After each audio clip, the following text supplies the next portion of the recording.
വിശുദ്ധ യോഹന്നാന്റെ സുവിശേഷം 3-ാം അധ്യായം 22 മുതൽ 30 വരെയുള്ള തിരുവചനങ്ങൾ. സ്നാപകന്റെ ദൗത്യം. ഇതിനുശേഷം യേശുവും ശിഷ്യന്മാരും യൂദയ ദേശത്തേക്ക് പോയി. അവിടെ അവൻ അവരോടൊത്ത് താമസിച്ച് സ്നാനം നൽകി. സാലിമിനടുത്തുള്ള ഏനോനിൽ വെള്ളം ധാരാളം ഉണ്ടായിരുന്നതിനാൽ അവിടെ യോഹന്നാനും സ്നാനം നൽകിയിരുന്നു. ആളുകൾ അവൻ്റെ അടുത്ത് വന്ന് സ്നാനം സ്വീകരിച്ചിരുന്നു. യോഹന്നാൻ ഇനിയും കാരാഗൃഹത്തിൽ അടയ്ക്കപ്പെട്ടിരുന്നില്ല. അവൻ്റെ ശിഷ്യന്മാരും ഒരു യഹൂദനും തമ്മിൽ ശുദ്ധീകരണത്തെപ്പറ്റി തർക്കമുണ്ടായി. അവർ യോഹന്നാനെ സമീപിച്ചു പറഞ്ഞു, ഗുരു, ജോർദാന്റെ അക്കരെ നിന്നോടുകൂടി ഉണ്ടായിരുന്നവൻ, നീ ആരെപ്പറ്റി സാക്ഷ്യപ്പെടുത്തിയോ അവൻ ഇതാ ഇവിടെ സ്നാനം നൽകുന്നു.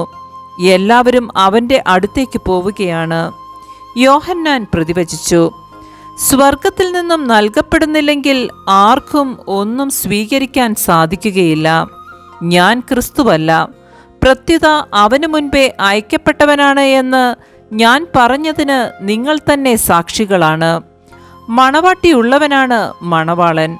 അടുത്തുനിന്ന് മണവാളനെ സ്നേഹിക്കുന്ന സ്നേഹിതൻ അവൻ്റെ സ്വരത്തിൽ വളരെ സന്തോഷിക്കുന്നു. അതുപോലെ എൻ്റെ ഈ സന്തോഷം ഇപ്പോൾ പൂർണ്ണമായിരിക്കുന്നു. അവൻ വളരുകയും ഞാൻ കുറയുകയും വേണം. നമ്മുടെ കർത്താവായ മിശിഹായ്ക്ക് സ്തുതി.